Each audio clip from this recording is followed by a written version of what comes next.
اللہ الرحمن الرحیم۔ سامعین محترم، آپ آصف رضا علوی کا یہ بیان سنیے جس میں یہ ناکام کوشش کر رہا ہے یہ ثابت کرنے کی کہ نبی کی ایک بیٹی ہے۔ آپ مکمل بیان سنیں، مکمل کلپ دیکھیں، اس کے بعد میرا مکمل اور تفصیلی طور پر تبصرہ ہوگا، سماعت کیجیے۔ راز فضا نہیں پڑے گئے۔ میرا سنی بھائی اگر کوئی بیٹھا ہو تو آپ کے ذہن میں یہ آپ کو آپ کی کتابوں میں بتایا گیا نبی کی تو 4 بیٹیاں تھیں۔ قطن میرا کوئی سنی بھائی یہاں سے ایسا عقیدہ نہ لے کے جائے، ہم آپ کو بالکل صاف اور شفاف عقیدہ دیں۔ نبی کی 1 بیٹی تھی۔ اگر بیٹیاں 4 تھیں مباہلے میں 1 کیوں گئی؟ بیٹیاں 4 تھیں، چادر کے نیچے 1 کیوں آئی؟ آپ نے اپنی کتابوں میں آپ کی کتابوں میں آپ کو پڑھایا جاتا ہے، بچوں کو پڑھایا جاتا ہے۔ رسول نے اپنی بیٹی فاطمہ کو جہیز میں یہ دیا۔ بیٹیاں 4 تھیں، جہیز 1 کا کیوں بتایا؟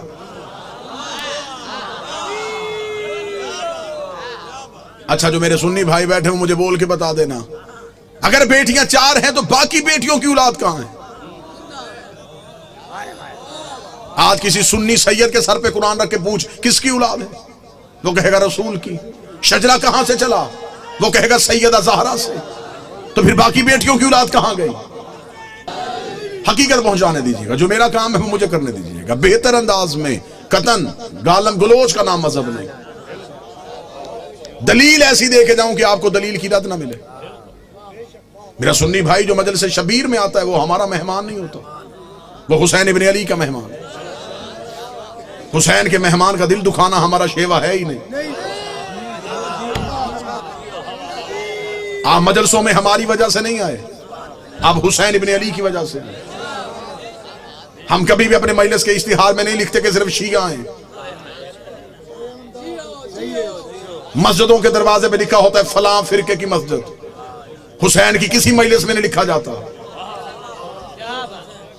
یہاں ہندو آئے، یہاں سکھ آئے، یہاں عیسائی آئے، حسین کا دربار سب کے لیے، حسین ہر کسی کا محسن ہے۔ دروازے پہ حالات کی وجہ سے ہمارے نوجوان کھڑے ہو جاتے ہیں، وہ بھی جسموں کی تلاشیاں لیتے ہیں، عقیدوں کی نہیں لیتے۔ وہ جسم سے ڈولتے ہیں، وہ بھی ملکی حالات کے پیش نظر۔ ہم آپ کی عقیدے نہیں تلاش کرتے۔ آپ جو بھی آئے مجلس شبیر میں وہ حسین ابن علی کا بلایا ہوا ہے، لہٰذا میں محبت کے ساتھ اپنے اہل سنت بھائیوں کا پیغام دوں، سنی سید کے سر پہ قرآن رکھ کے پوچھو کس کی اولاد ہے؟ رسول کی نسل کہاں سے چلی؟ بادشاہ حسین جناب سیدہ سے جا کے شجرہ ملایا، باقی بیٹیوں کی اولاد کہاں ہے؟ مجھے بادشاہ حسین کی عزت کے سمے تمہارا مہمان ہوں، جس مورخ نے 4 بیٹیاں لکھی تھی وہ نواز سے بھی 8 لکھ سکتا تھا، لیکن اس نے یہ کاغذ قلم یہ کہہ کے پھینک دیا، اس نے کہا بیٹیاں 4 لکھوا دی ہیں، نواسوں کے نام نہ لکھوانا۔ نام تو لکھ دوں گا، محمد کے کاندھوں پہ کیسے بٹھاؤں گا؟ نام تو لکھ دوں گا، سجدے میں رسول کی پشت پہ کیسے بٹھاؤں گا؟ پھر کوئی مورخ پوچھ لے گا یہ کیسا نبی تھا جو 1 بیٹی کے بیٹے تو اٹھاتا رہا۔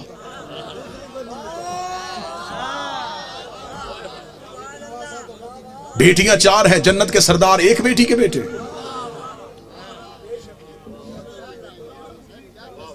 اللہ نے قرآن میں حکم دیا میرا حبیب اپنی قریبیوں کو ان کا حق دو۔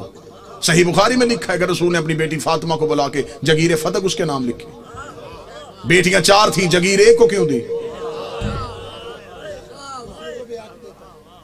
چلیں دور ہے دلیل کا، نفرتوں کا خاتمہ ہو چکا ہے، کثیر تعداد میں دوسرے مسالک کے لوگ مجلسوں میں آتے ہیں۔ میں آپ کو بڑی محبت کے ساتھ پیغام دینا چاہوں، اگر آپ کہتے ہیں نبی کی بیٹیاں 4 ہیں، آج سے اسی لمحے سے ریسرچ شروع کیجئے گا، جا کے پوچھئے گا کسی بھی اپنے مرضی کے مولانا سے کہ جب ہمارے نبی کی شادی ہوئی تو عمر مبارک کتنی تھی؟ بالکل خاموش ہو کے دلیل سن لیجئے گا۔ ہو سکتا ہے کہ آپ واہ واہ یا داد دیں، کوئی میرا 1 بھائی بات سے محروم رہ جائے۔ میں خود کہہ رہا ہوں کہ بے شک خاموشی اختیار کر لیجئے۔ مجمع میں شور کا نام مجلس کی قبولیت نہیں،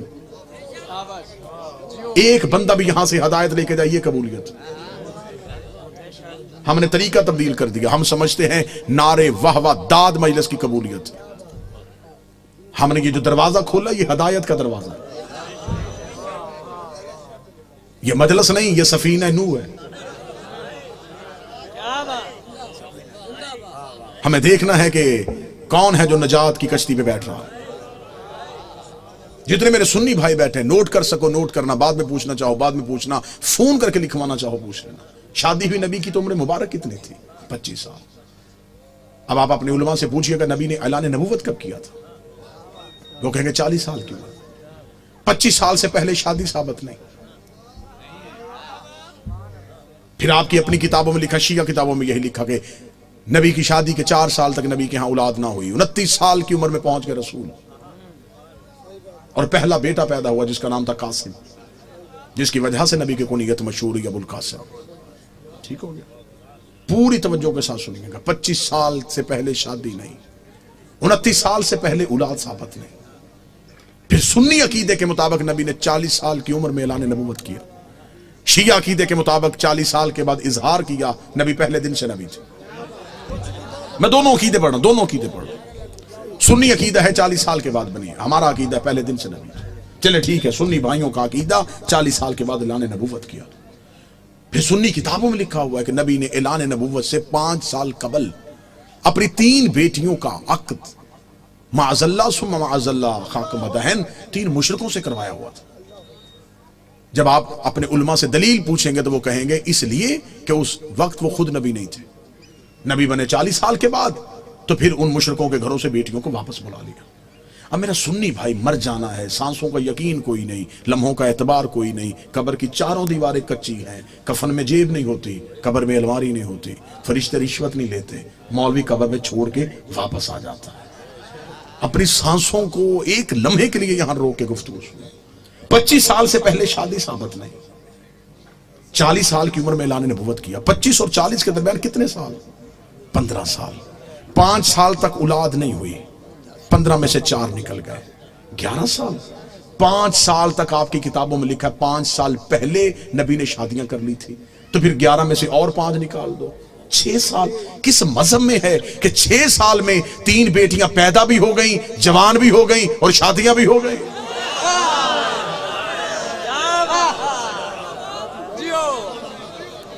عمریں پوری کر کے دکھاؤ، عمریں پوری کرو، ہم ماننے کے لیے تیار ہیں، ہم مان لیتے ہیں. ہم ضد والے لوگ نہیں کہ کیسے ہو سکتا ہے کہ کوئی نبی کی اولاد ہو اور ہم انکار کریں. اگر ہم نبی کی ایک بیٹی مانتے ہیں تو ہم باقی 3 کو کیوں نہیں مانتے؟ ہم انہیں بھی مانیں گے. آپ ثابت کر کے دکھاؤ. اب میرا سنی بھائی مجھ سے پوچھے کہ پھر یہ کہانی کیا ہے؟ یہ رسول کی حقیقی بیٹیاں نہیں. رسالت مآب کا پہلا عقد ہوا تھا ملکۃ العرب جناب خدیجہ سے. جناب خدیجہ عرب کی رئیسہ خاتون تھی. بی بی خدیجہ کی ایک بہن تھی حالہ بنت وہب. یہ 3 بیٹیاں جناب حالہ کی تھی جو جناب خدیجہ کے گھر میں پرورش پا رہی تھی. جب بی بی خدیجہ کا عقد ہمارے نبی سے ہوا تو بی بی خدیجہ نے نبی سے اجازت مانگی کہ میرے گھر میں 3 یتیم بچیاں پل رہی ہیں، اگر آپ اجازت دیں تو میں انہیں ساتھ لے کے آؤں. رسول نے انہیں اپنے گھر بلوا لیا. پھر یہ رسول کے گھر میں آئی. پھر ان کو یتیم پالنے کا ہنر ایسا آتا تھا.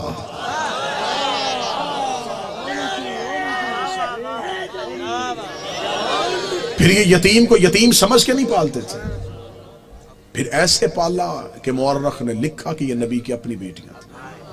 سلبی بیٹی نبی کی ایک ہی تھی جو حسین کی ماں ہے، جو علی کی زوجہ ہے، جو جنت کی عورتوں کی سردار ہے، جو حجاب کبریا ہے، جس کا وجود نبی کی نسل کی بقا بنا ہے، جسے قرآن میں کوثر کہا گیا ہے، جسے قرآن میں عزت کہا گیا ہے، جسے قرآن میں عطرت کہا گیا ہے، جس کی طہارت کی قسمیں اللہ کھا رہا ہے، جس کے دروازے پہ تارا سجدے میں گر رہا ہے.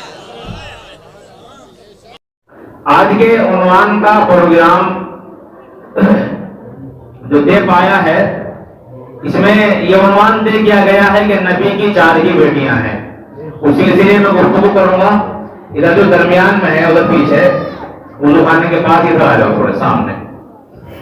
سینے میں اتاری جاتی ہے یہ علم کی میں ساغر سے نہیں نظروں سے پلائی جاتی ہے. تو تشریف رکھتے ہیں، سامنے بیٹھے، انشاءاللہ بات سنیں سمجھ میں آئے گی انشاءاللہ.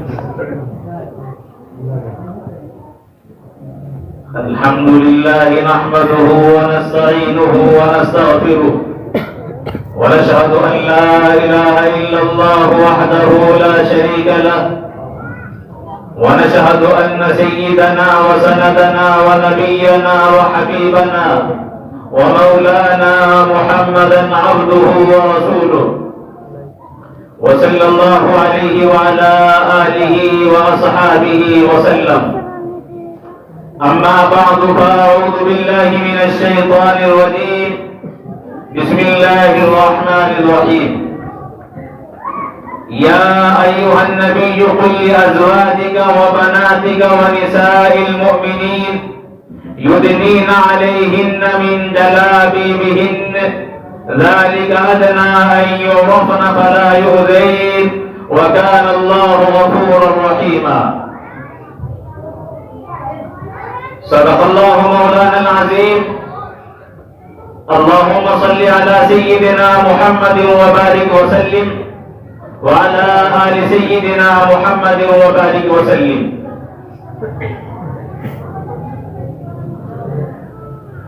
حضرات علماء کرام، مہمانان اعظام، میرے محترم بزرگوں اور بھائیوں، پسے پردہ بیٹھی ہوئی میری ماں اور بہنوں،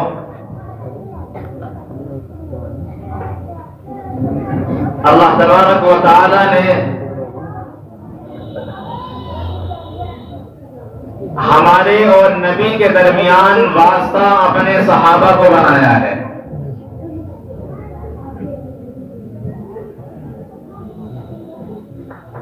اللہ تعالیٰ نے ہمارے اور نبی کے درمیان واسطہ اپنے اہل بیت کو بنایا ہے. ہمارے اور نبی کے درمیان واسطہ آپ کی ازواج مطہرات کو بنایا ہے.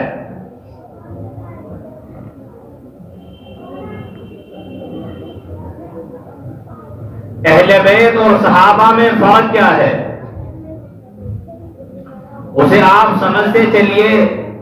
جو نبی کے گھر سے وابستہ ہوں انہیں اہل بیت کہا جاتا ہے، جو نبی کے در سے وابستہ ہوں انہیں اصحاب رسول کہا جاتا ہے. ہم اہل سنت والجماعت کا عقیدہ یہ ہے کہ نبی کے گھر سے تعلق رکھنے والے بھی ہمارے ایمان کا حصہ ہیں، نبی کے در سے تعلق رکھنے والے بھی ہمارے ایمان کا حصہ ہیں. نہ ہم نبی کے گھر کو چھوڑ سکتے ہیں نہ نبی کے در کو چھوڑ سکتے ہیں، اور اگر کوئی کوشش کرے گا تو ہماری جان تو جا سکتی ہے مگر نبی کے در سے جو ہم وابستہ ہیں اس وابستگی میں انشاءاللہ العزیز ذرہ برابر فرق نہیں آ سکتا. اللہ کے نبی صلی اللہ علیہ وسلم کو اللہ تبارک و تعالی نے ہماری اصلاح کے لیے اور زندگی کے تمام لمحات کو اجاگر کرنے کے لیے کہ کس لمحے میں کس موقع پر کیا کرنا ہے رہنمائی کے لیے مبعوث فرمایا ہے. ایک انسان جب اس دنیا میں آتا ہے اور رشتہ مناکحت سے جڑ جاتا ہے تو اس کے یہاں اولاد بھی ہوتی ہے. ایک باپ اپنی اولاد کے ساتھ کیا سلوک کرے اللہ کے رسول علیہ السلام نے وہ بھی ہمیں سمجھایا ہے. اللہ تبارک و تعالی نے آپ کو اس دنیا کے اندر مبعوث کیا اور اللہ کے نبی علیہ السلام نے اس دنیا میں تشریف لانے کے بعد نکاح بھی فرمائے اور اس سلسلے میں آپ کی اولاد بھی ظہور میں آئی. اللہ کے پاک پیغمبر محمد عربی صلی اللہ علیہ وسلم کو اللہ تبارک و تعالی نے جس طرح بیٹے عطا فرمائے ہیں اسی طرح اللہ تعالی نے آپ کو بیٹیاں بھی عطا فرمائی ہیں. اور رسول اکرم علیہ السلام کی بیٹیاں وہ 4 ہیں: زینب، رقیہ، ام کلثوم، فاطمہ رضی اللہ تعالی عنہن اجمعین. یہ 4 بیٹیاں ہیں جو اللہ تبارک و تعالی نے محمد عربی صلی اللہ علیہ وسلم کو عطا فرمائی ہیں. جس کے ذریعے سے امتی کو یہ معلوم ہوا کہ باپ کو اپنی اولاد کے ساتھ اور اپنی بیٹیوں کے ساتھ کس طرح کا معاملہ اور برتاؤ کرنا چاہیے۔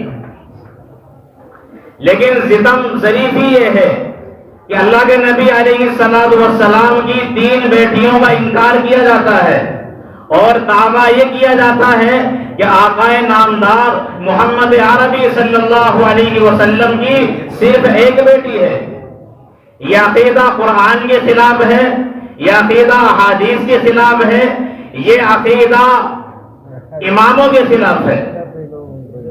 تو یاد رکھیے اللہ کے نبی علیہ السلام کو اللہ تعالیٰ کی جانب سے 4 بیٹیاں عطا فرمائی گئی ہیں۔ اس سلسلے میں چند باتیں کروں گا، زیادہ لمبی تفصیل کا موقع نہیں ہے کیونکہ ہمارے مہمان مکرم ماشاءاللہ تشریف فرما ہیں۔ آج کا یہ پروگرام انہی کے نام ہے۔ میں تو عنوان کیونکہ قائم کیا گیا ہے اس سلسلے میں تھوڑی سی رہنمائی آپ کی کر رہا ہوں، اللہ تعالیٰ آسانی پیدا فرمائے۔ اور جو کلپ وغیرہ مجھے بھیجے گئے ہیں یا میسیج کیے گئے ہیں ان کے جوابات دینے کی میں کوشش کروں گا۔ اللہ تعالیٰ صحیح بات کہنے اور ہم سب کو عمل کی توفیق عنایت فرمائے۔ بس آپ تھوڑا متوجہ رہیں، بات کو گہرائی کے ساتھ سنیں۔ اگر کوئی بات ذہن سے نکل گئی تو اگلی بات سمجھنا آپ کے لیے دشوار ہو جائے گا۔ اللہ کے نبی علیہ السلام کی 4 بیٹیاں ہیں۔ اس سلسلے میں سب سے پہلے میں نے آیت کریمہ خطبے کے اندر تلاوت کی، اس میں اللہ تبارک و تعالیٰ فرماتے ہیں یا ایھا النبی قل لازواجک وبناتک ونساء المؤمنین یدنین علیہن من جلابیبہن۔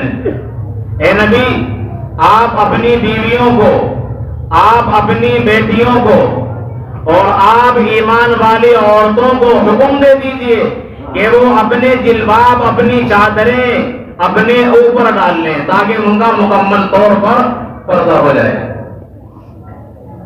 اس آیت کریمہ میں اللہ تبارک و تعالی نے 3 لفظ استعمال کیے ہیں، ازواجک و بناتک و نساء المؤمنین۔ ازواج یہ جمع کا صیغہ ہے جو کم سے کم 3 آدمیوں کے لیے استعمال کیا جاتا ہے۔ عربی زبان میں ایک کے لیے واحد کا صیغہ استعمال ہوتا ہے، 2 کے لیے تثنیہ کا صیغہ استعمال ہوتا ہے اور 3 اور اس سے زیادہ کے لیے جمع کا لفظ استعمال کیا جاتا ہے۔ اللہ تبارک و تعالیٰ نے قرآن پاک کی اس آیت کریمہ میں ازواجک جمع کا لفظ استعمال کیا، جس سے معلوم ہوا کہ آپ کی متعدد بیویاں تھیں۔ اگلا جملہ اللہ نے استعمال کیا وہ بناتک، اے نبی آپ اپنی بیٹیوں کو حکم دے دیجئے۔ یہاں بھی اللہ تعالیٰ نے بنات کا لفظ استعمال کیا۔ ایک بیٹی کے لیے بنتن استعمال کیا جاتا ہے اور جب 2 سے زیادہ ہوں تو ان کے لیے بنات کا لفظ استعمال کیا جاتا ہے، جو کہ اللہ تبارک و تعالیٰ نے یہاں استعمال کیا اور فرمایا وہ بناتک، اے نبی آپ اپنی بیٹیوں کو حکم دے دیجئے۔ تو یہ جمع کا لفظ بتا رہا ہے کہ رسول اللہ کی متعدد بیٹیاں ہیں، ایک بیٹی نہیں ہے۔ اگر آقا نامدار محمد رسول اللہ کی ایک بیٹی ہوتی تو الفاظ استعمال کیے جاتے کل ازواجکا و بنتکا، لیکن یہاں بنتکا کی جگہ بناتک کا لفظ استعمال کیا، جو صریح دلیل ہے اس بات پر کہ اللہ کے پیغمبر علیہ السلام کی متعدد بیٹیاں ہیں، اس طرح متعدد آپ کی بیویاں ہیں۔ آگے اللہ فرما دے وَنِسَاءِ الْمُؤْمِنِينَ، یہ نبی آپ ایمان والی عورتوں کو حکم دے دیجئے۔ تو یہاں بھی لفظ نساء استعمال کیا ہے، اس میں تمام مسلمان خواتین شامل ہیں۔ یہاں بھی جمع کا لفظ استعمال کیا گیا ہے۔ تو تینوں جملے اللہ تعالیٰ نے جمع کے استعمال فرمائے ہیں، جمع کے صیغے استعمال کیے ہیں، جو اس بات کی علامت ہے کہ نبی کی ازواج بھی متعدد ہیں، نبی کی بیٹیاں بھی متعدد ہیں اور ایمان والی عورتیں بھی کثیر تعداد میں ہیں۔ اگر ایک ہوتی تو یہاں زوجی کا لفظ استعمال ہوتا، ایک بیٹی ہوتی تو بنتی کا لفظ استعمال ہوتا، اور ایک ایمان والی عورت ہوتی تو امرأت کا لفظ استعمال کیا جاتا۔ لیکن ذات باری تعالیٰ نے واحد تثنیہ کا نہیں بلکہ جمع کا لفظ استعمال فرمایا ہے۔ اب آپ کو یہاں کوئی دھوکہ دے سکتا ہے کہ یہ جمع کا لفظ تو تعظیم کے لیے استعمال کیا ہے. ہم عام زبان میں تم کا لفظ تو ایک آدمی کے لیے استعمال کرتے ہیں اور تم بہت ساروں کے لیے استعمال کرتے ہیں، لیکن ایک آدمی کے لیے بھی لفظ تم استعمال کیا جاتا ہے ادب کے لیے، تعظیم کے لیے. تو کوئی آپ کو دھوکہ دے سکتا ہے کہ یہاں بناتک کا لفظ جو استعمال کیا گیا ہے یہ بھی حضرت فاطمہ کے لیے ہے اور آپ کی تعظیم میں جمع کا استعمال کیا گیا ہے. اس دھوکے کا جواب بھی سنتے چلیے. اگر یہاں بناتک سے ایک بیٹی مراد لی جائے گی تو پھر کوئی ازواجک سے بھی ایک بیوی مراد لے سکتا ہے جو تاریخ کے، قرآن کے اور حدیث کے صحیح خلاف ہے اور جس کو اہل سنت اور غیر اہل سنت بھی تسلیم نہیں کرتے. جو لوگ ایک بیٹی ہونے کا دعویٰ کرتے ہیں ان کا بھی یہ دعویٰ نہیں کہ بیوی آپ کی ایک تھی. تو اگر بناتک کا لفظ ایک کے لیے استعمال کیا جائے گا اور ایک کے لیے مستعمل مانا جائے گا، پھر زوجی کے لفظ میں بھی اسی طرح نساء میں بھی بندہ کہہ سکتا ہے کہ یہاں بھی ایک ہی مراد ہے. اور پھر میں آپ کو بتاتا چلوں لفظ کا جو استعمال کیا بناتی کا یہ واحد کا صیغہ ہے ایک کا. اللہ فرماتے ہیں اپنی بیٹیوں سے فرما دیجیے بناتی کا. یہ لفظ کا ایک آدمی کے لیے استعمال کیا جاتا ہے اور بہت سارے جب افراد ہو تو ان کے لیے لفظ کم استعمال کیا جاتا ہے. اب آپ دیکھیے اگر بنات سے ہم ایک مراد لیں گے تو کیا معنی ہوگا کہ حضرت فاطمہ کے لیے لفظ جمع استعمال کیا جا رہا ہے تعظیم کے لیے اور رسول اللہ کے لیے واحد کا لفظ استعمال کیا گیا. پھر تو بنات کم ہونا چاہیے. اس طرح تعظیم حضرت فاطمہ کی جا رہی ہے لفظ جمع استعمال کر کے، اسی طرح رسول اللہ کی تعظیم بھی ہونی چاہیے تھی ضمیر کو جمع استعمال کر کے. تو بناتکا کی جگہ بناتکم استعمال ہونا چاہیے تھا. لیکن کیا وجہ ہے کہ رسول اللہ کے لیے صیغہ واحد کا استعمال کیا جائے اور حضرت فاطمہ کے لیے جمع کا استعمال کیا جائے؟ کیسے ہو سکتا ہے؟ اگر حضرت فاطمہ کے لیے جمع کا ہے تو رسول اللہ کے لیے بھی لفظ جمع اور ضمیر استعمال جمع کی جاتی ہے. اسی لیے اس دھوکے میں آنے کی بھی ضرورت نہیں ہے. بہرحال دلیل آپ کے یاد نہ رہے لیکن آپ کے ذہن میں جب کوئی وسوسہ پیدا کرنا چاہے گا تو آپ کی یہ بات یاد رہے گی اور آپ وسوسے کا شکار نہیں ہوں گے. پورا بیان اور تمام دلیلیں انسان کے ذہن میں محفوظ نہیں رہتی لیکن اس کا عقیدہ بچ جاتا ہے، عقیدے کی حفاظت ہو جاتی ہے. بہرحال یہ قرآن کریم کی آیت ہے جس سے پتا چلا کہ اللہ کے پاک پیغمبر محمد عربی صلی اللہ علیہ وسلم کی متعدد بیٹیاں ہیں. کتاب لے کے ایک درمیان میں کھڑی کتاب لال سی اخیر اور ایک قرآن شریف بھی ہے جو مشکا شریف کے اوپر رکھا ہوا ہے. بہرحال اس کے علاوہ احادیث کی کتابیں آپ دیکھیں، ہماری نہیں ان کی کتابوں میں بھی متعدد بیٹیاں لکھی ہوئی ہیں. حوالے میں بھی آپ کو دوں گا انہیں کی کتابوں سے کہاں لکھا ہے کہ آپ کی بیٹی ایک نہیں بلکہ متعدد ہے. بہرحال اللہ کے نبی علیہ الصلوۃ والسلام کی بیٹیوں کو دوسروں کی بیٹی کہنا اس سے بڑا ظلم ذات رسول پر کوئی اور نہیں ہو سکتا.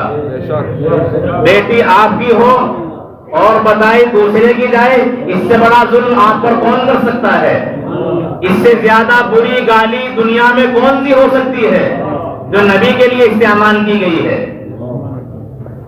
قرآن کریم میں اللہ تبارک و تعالیٰ فرماتے ہیں ادعوہم لآبائہم هو اقسط عند اللہ، کہ جب کسی کو پکارا جائے تو اس کے باپ کے نام کے ساتھ پکارا جائے، یہی اللہ کے نزدیک انصاف کی بات ہے. تو بیٹا کسی کا ہو، بیٹی کسی کی ہو اور اسے پکارا جائے دوسرے کے نام سے، یہ انصاف کے خلاف ہے. اللہ کے نزدیک اکثر انصاف یہی ہے کہ جو جس کا بیٹا ہے اسی کے نام سے اسے پکارا بھی جائے. یہ آیت کریمہ کب نازل ہوئی آپ اسے سنتے چلیے. اللہ کے نبی علیہ الصلوۃ والسلام کے آزاد کردہ غلام ہیں حضرت زید رضی اللہ تعالیٰ عنہ، زید بن حارثہ. اللہ کے نبی علیہ الصلوۃ والسلام نے انہیں آزاد فرمایا ہے اور اللہ کے پاک پیغمبر علیہ الصلوۃ والسلام کے یہ خاص خادم ہیں. اللہ کے نبی علیہ الصلوۃ والسلام نے انہیں آزاد فرما کر انہیں اپنا لے پالک اور اپنا بیٹا بنا لیا تھا، اور حضرت زید کو زید ابن محمد کہا جاتا تھا، زید محمد کے بیٹے۔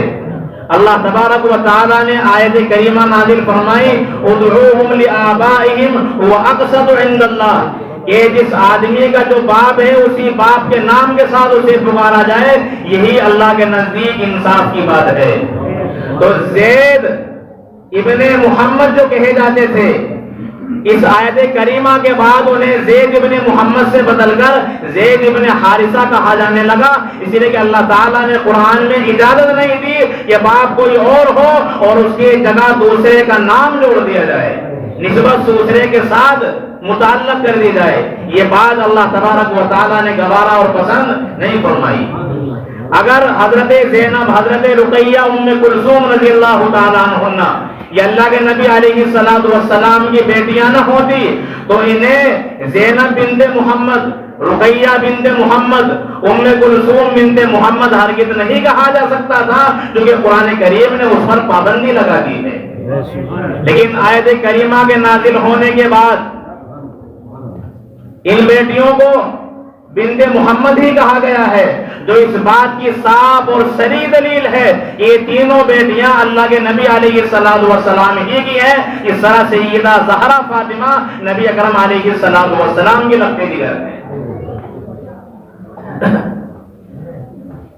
تو حضرت فاطمہ کی یہ سگی اور حقیقی بہنیں ہیں، اللہ کے نبی علیہ السلام کی یہ حقیقی اولاد ہیں۔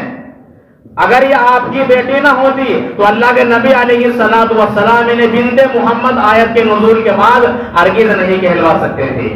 لوگوں کو پابندی لگا دی جاتی کہ انہیں ان کے باپوں کے نام کے ساتھ پکارا جائے، محمد کے نام کے ساتھ نہیں۔ جب زید ابن محمد، زید ابن حارثہ بن گئے تو بنت محمد اگر کوئی اور باب ہوتا تو اسی کی جانب محمد کا لفظ استعمال کیا جاتا، انہیں بھی انہی کے نام کے ساتھ پکارا جاتا۔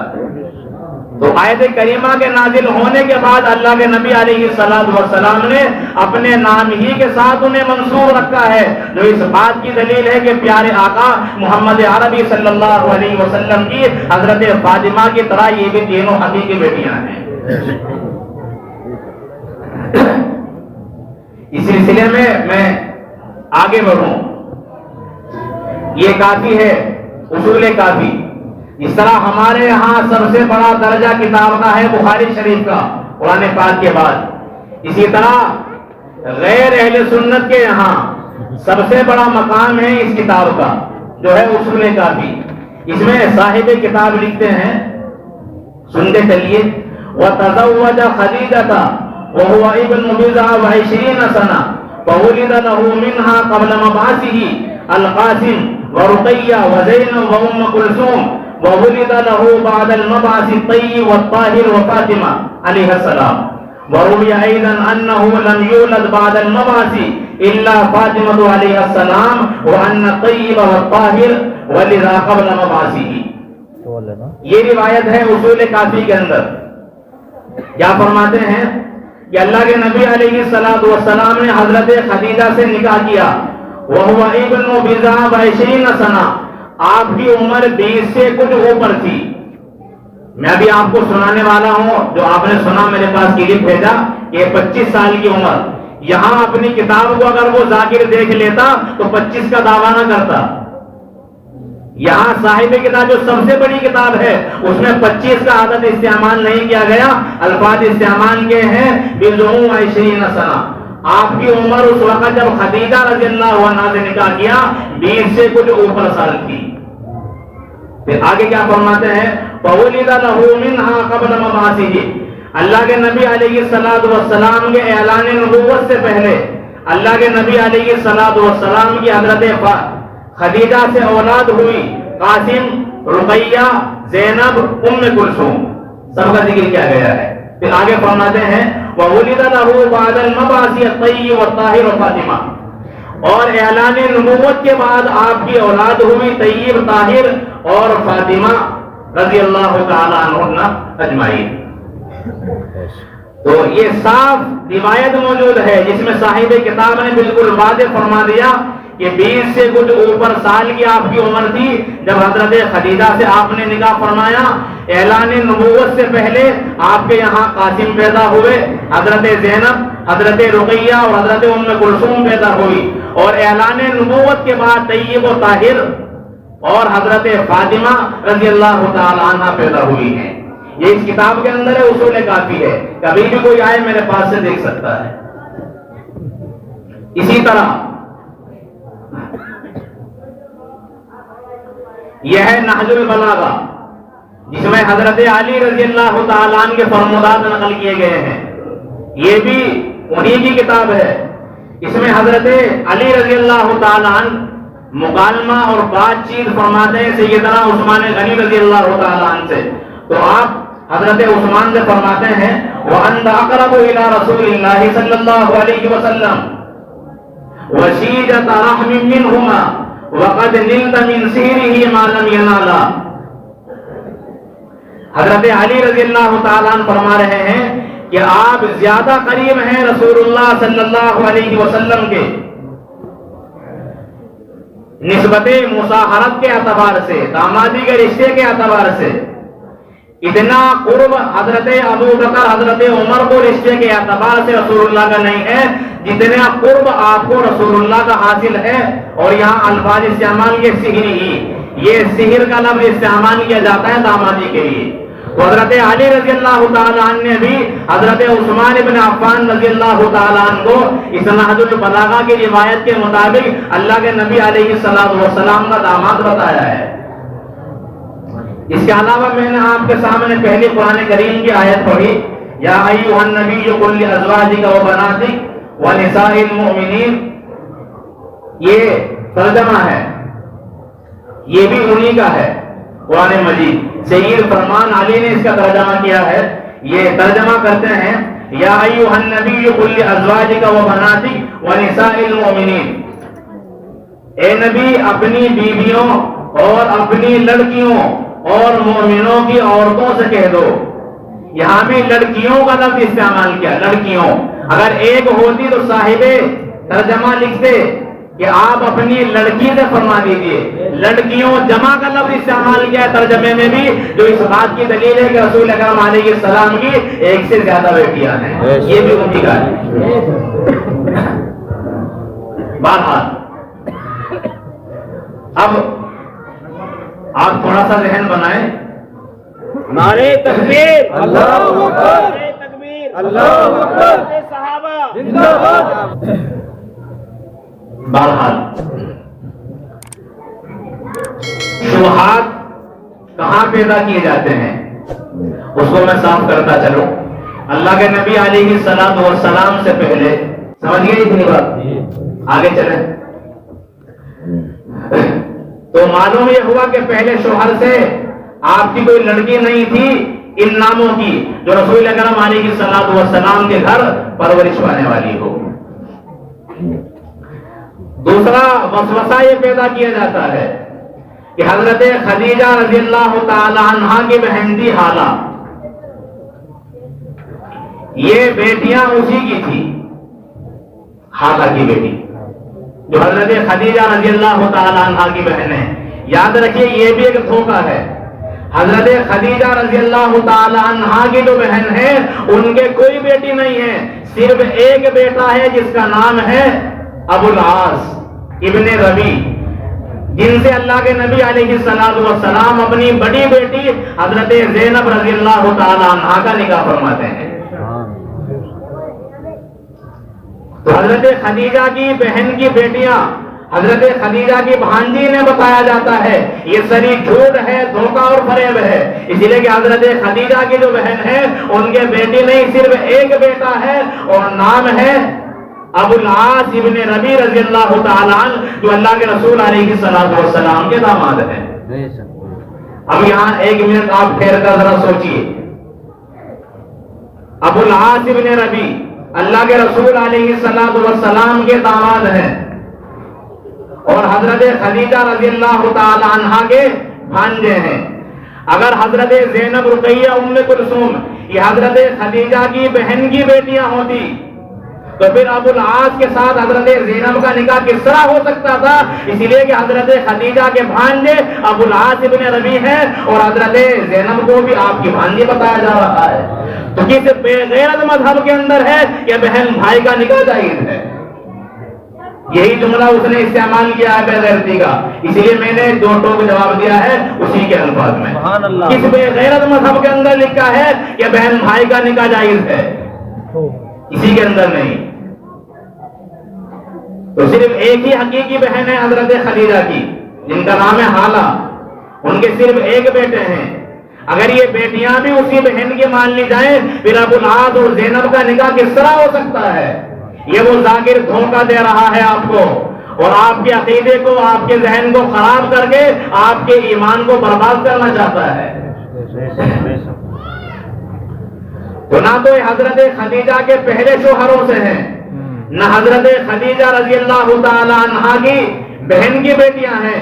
یہ اللہ کے نبی علیہ الصلوۃ والسلام کی حقیقی بیٹیاں ہیں جن کے باپ محمد رسول اللہ اور ماں حضرت خدیجہ رضی اللہ تعالی عنہا ہیں.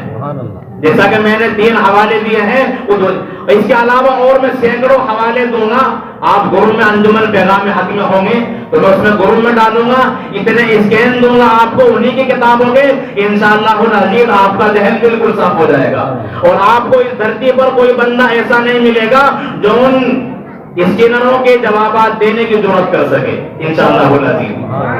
نعرہ تکبیر.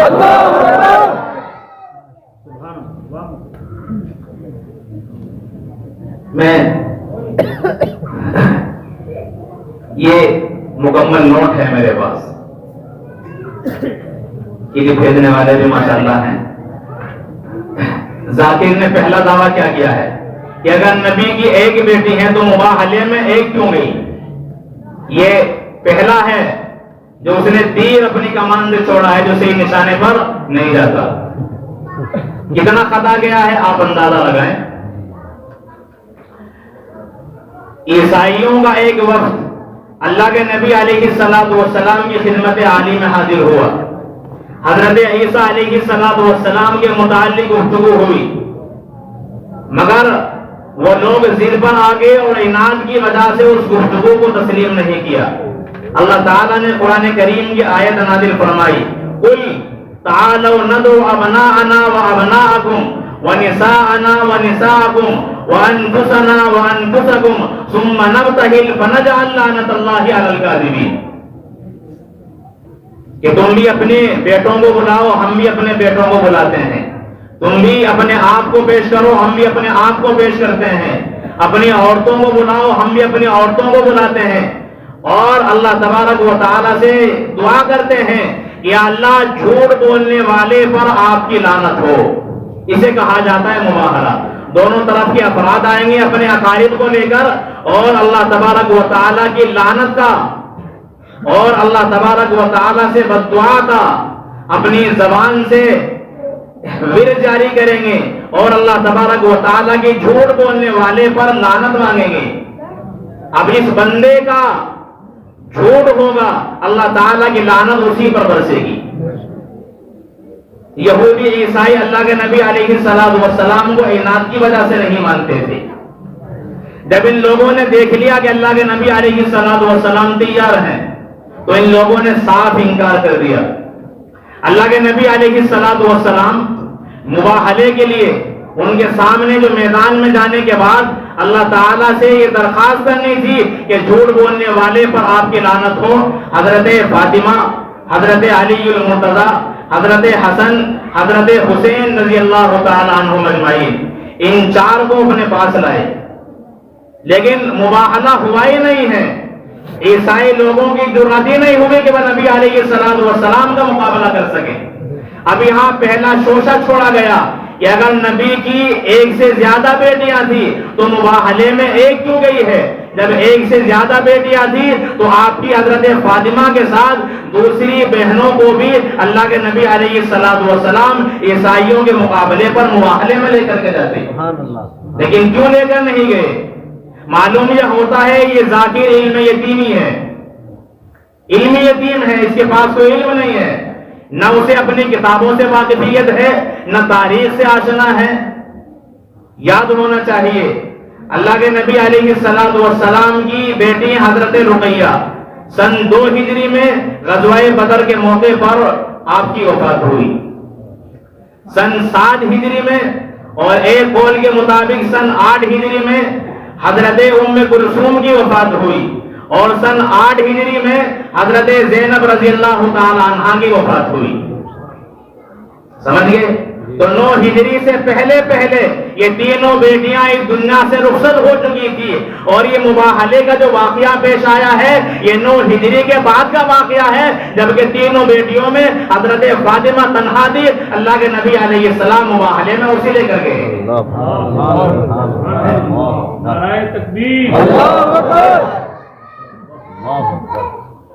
اب کیا قبر سے اٹھا کر کے لائیں گے انہیں؟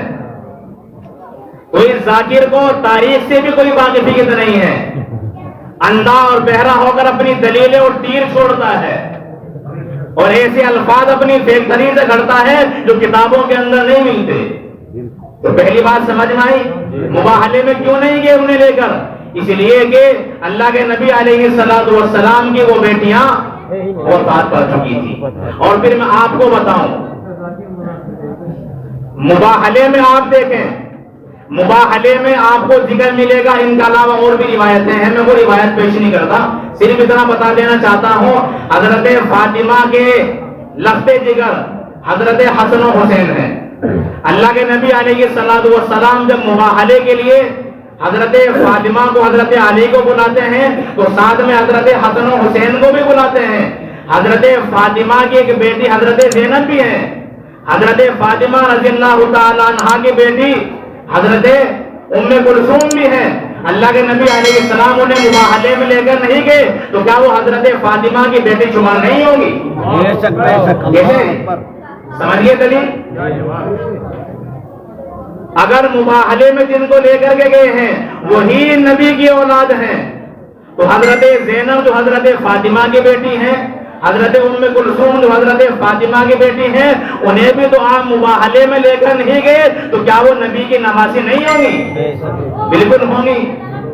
تو مباہلے کے اندر ان کا نہ لے کر کے جانا یہ اس بات کی دلیل نہیں ہے کہ وہ آپ کی نواسی نہیں ہے، آپ کی اولاد نہیں ہے۔ بہت سے کام ایسے ہوتے ہیں آدمی اپنے ایک بیٹے کو اپنی بیٹی کو لے کر چلا جاتا ہے، دوسروں کو نہیں لے کر کے جاتا۔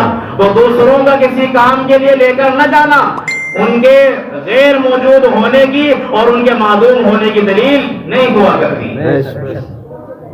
دوسرا تیر کیا چلایا ہے یہ بھی آپ سنتے چلیے۔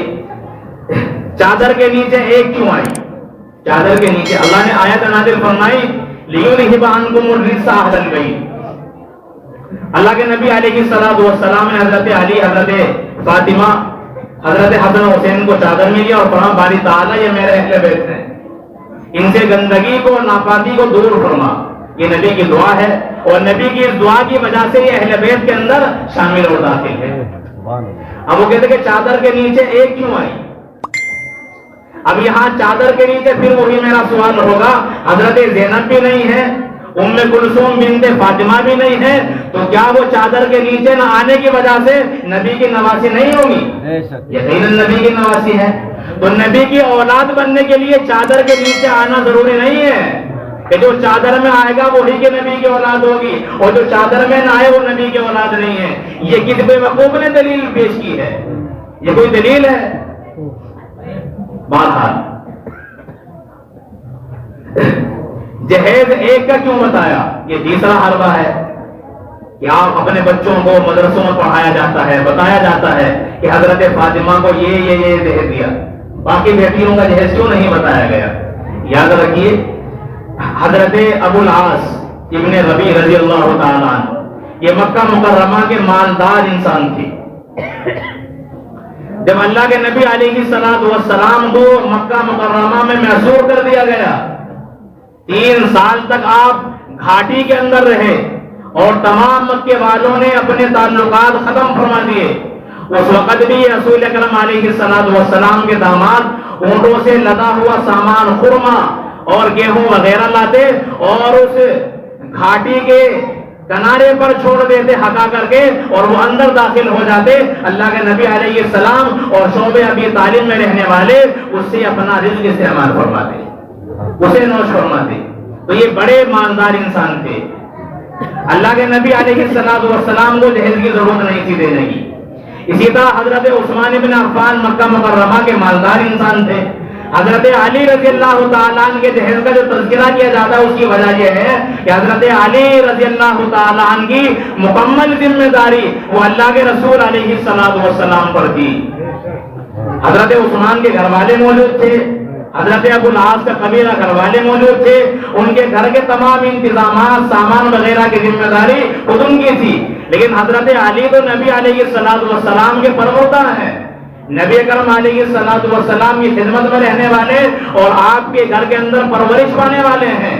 تو آپ کی ذمہ داری نکاح کے موقع پر تمام ضروریات کو مہیا کرنے کی اللہ کے رسول علیہ السلام کی تھی. اس لیے ان چیزوں کا ذکر آ جاتا ہے جو شادی کے بعد انسان کو خریدنی پڑتی ہیں, انہیں استعمال میں لانی پڑتی ہیں.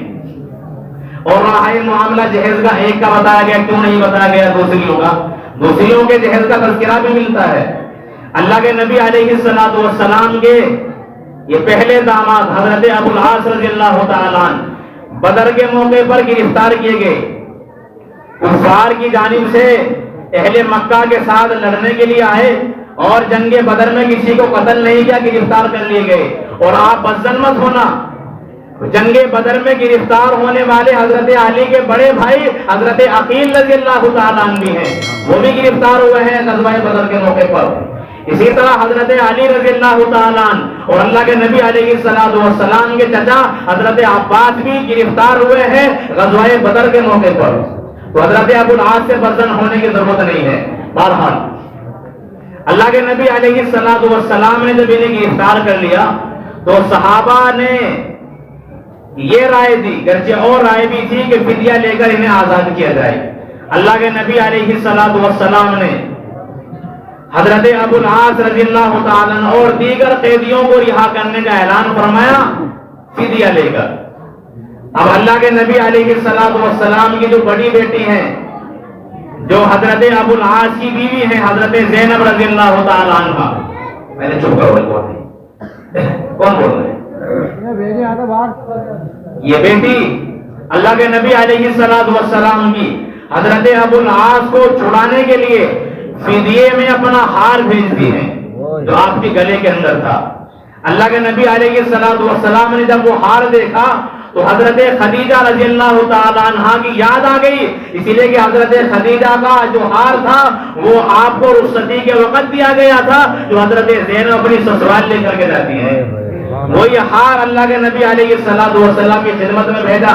اللہ کے نبی علیہ السلام نے صحابہ سے فرمایا اگر تم ابو العاص کے ساتھ یہ ہار بھی زینب کی والدہ کا اس کے ساتھ واپس کر دو. تو صحابہ نے عرض کیا رسول اللہ جو آپ بہتر سمجھتے ہیں ہم آپ کے سامنے لب کیوں ہلا سکتے ہیں. چنانچہ وہ ہار واپس کیا گیا. تو ایسا نہیں ہے تذکرہ نہیں ملتا, جو چیز دی گئی ہے اس کا تذکرہ ملتا ہے. اور یہ دونوں مسلک کی کتابوں کے اندر موجود ہیں روایتیں. بہرحال تو سمجھ میں آیا, آگے چلتے ہیں. نمبر 4, باقی بیٹیوں کی اولاد کہاں ہے؟ جب آنکھیں اندھی ہوں پھر باقی بیٹیوں کی اولاد نظر نہیں آتی. میں بارہا کہتا ہوں کہ اللہ تعالیٰ کسی کو ایک آنکھ دیتا ہے, کسی کو آنکھیں دونوں دیتا ہے. جس کے پاس آنکھ ایک ہے اسے حضرت فاطمہ کی اولاد نظر آئے گی, باقی بیٹیوں کی اولاد نظر نہیں آئے گی. جس کے پاس آنکھیں دو ہیں وہ حضرت فاطمہ کی اولاد کو بھی دیکھتا ہے اور نبی کی دوسری بیٹیوں کی اولاد کو بھی دیکھتا ہے, اس لیے کہ آنکھیں اللہ نے دونوں عطا فرمائی. نعرہ تکبیر, نعرہ تکبیر, حضرت صحابہ. باقی بیٹیوں کی اولاد کہاں ہے؟ حضرت زینب رضی اللہ تعالی عنہ یہ نبی اکرم علیہ السلام کی سب سے بڑی بیٹی ہے. ان کے یہاں ایک لڑکا پیدا ہوا جس کا نام ہے علی. کیا نام ہے؟ علی. خالوں کے نام پر نام رکھا. کتنا عشق ہے دونوں کے درمیان. تو حضرت علی, امام بخاری رحمہ اللہ فرماتے ہیں کہ اللہ کے نبی علیہ السلام جب فتح مکہ پر سفر کر رہے تھے اور فاتح ہونے کی حیثیت سے آپ مکے میں داخل ہو رہے تھے، تو اللہ کے نبی علیہ السلام کی سواری کے پیچھے یہی حضرت زینب کا بیٹا علی رضی اللہ تعالیٰ عنہ سوار تھے، نبی کے ساتھ بیٹھے ہوئے ہیں۔ آپ کی سواری پر امام بخاری علیہ الرحمہ نے اپنی صحیح کتاب اور صحیح بخاری کے اندر اس روایت کو اور اس واقعے کو نقل فرمایا ہے، لیکن جب آنکھ نہیں ہوتی پھر کچھ نظر نہیں آتا، اور ان کے محدثین نے بھی اسے نقل فرمایا ہے۔ اسی طرح حضرت زینب کی بیٹی ہیں حضرت امامہ رضی اللہ تعالیٰ عنہ، یہ بیٹی ہے۔ اللہ کے نبی علیہ السلام ان سے بے حد محبت فرماتے ہیں۔ ایک مرتبہ گھر کے اندر آپ کی بیویاں بھی ہیں اور آپ کی یہ نواسی حضرت امامہ بھی موجود ہیں۔ اللہ کے نبی علیہ السلام کے ہاتھوں میں قیمتی ہار ہے۔ پاک پیغمبر محمد رسول اللہ نے فرمایا کہ میں جس سے سب سے زیادہ محبت کرتا ہوں یہ ہار میں اسے دوں گا۔ اب سب انتظار میں ہے کہ یہ ہار کس کے گلے میں ڈالا جائے گا۔ آپ اپنی نمازی حضرت امامہ کو بلاتے ہیں جو گھر میں کھیل رہی تھی، اور اس کی آنکھوں کو صاف کر کے اس کا چہرہ شفاف بنا کر وہ ہار اپنے مبارک ہاتھوں سے اس کے گلے کے اندر ڈال دیتے ہیں۔ تو کون کہتا ہے کہ نبی کی باقی بیٹیوں کی اولاد کہاں ہے؟ اولاد ہے مگر دیکھنے کے لیے آنکھیں چاہیے جو تمہارے پاس نہیں ہے۔ اور پھر آپ یہ بھی یاد رکھتے چلیے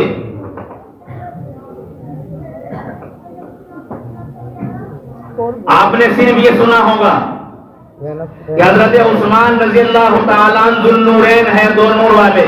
میں آج آپ کو بتاتا چلوں حضرت علی المرتضیٰ رضی اللہ تعالیٰ عنہ ذو النورین ہیں۔ اس طرح نبی کے دو نور حضرت عثمان کو حاصل ہوئے، اسی طرح نبی کے دو نور حضرت علی کو حاصل ہوئے۔ جب حضرت فاطمہ کا آخر وقت ہے اور حضرت علی رضی اللہ تعالیٰ عنہ پریشان ہیں، تو حضرت سیدہ زہرا فاطمہ رضی اللہ عنہا نے فرمایا کہ میرے بعد میری بھانجی امامہ سے نکاح کر لینا، اور حضرت فاطمہ کی وفات کے بعد حضرت فاطمہ کی بھانجی حضرت سیدہ زینب رضی اللہ تعالیٰ عنہ کے لخت جگر اور نبی کی نواسی حضرت امامہ رضی اللہ تعالیٰ عنہ سے علی المرتضیٰ نے نکاح فرمایا ہے۔ تو ایک نبی کی بیٹی ہے حضرت علی کے نکاح میں، دوسرے نبی اکرم علیہ السلام کی نواسی حضرت علی کے نکاح میں ہے، اس لیے میں حضرت علی کو بھی ذو النورین کہتا ہوں۔ یہ حضرت فاطمہ کی وصیت سے آپ نے نکاح فرمایا۔ حضرت علی کی وفات کے بعد مغیرہ بن نوفل بن عبد المطلب کے ساتھ امامہ نے نکاح فرمایا ہے، اور حضرت مغیرہ سے حضرت علی نے وصیت کے طور پر کہا تھا کہ میرے بعد امامہ سے شادی اور نکاح کر لینا۔ آپ کی وصیت پر حضرت مغیرہ بن نوفل نے نکاح فرمایا۔ تو کون کہتا ہے کہ باقی بیٹیوں کی اولاد کہاں ہے؟ آگے تو سمجھ میں آیا اولاد ہے۔ حضرت رقیہ رضی اللہ تعالیٰ عنہ، ان کا بیٹا ہے، اس کا نام ہے عبداللہ۔ جب حضرت عثمان نے مکہ مکرمہ سے حبشہ ہجرت کی تو حبشے کے اندر نبی کرم علیہ السلام کے نواسے پیدا ہوئے حضرت عبداللہ۔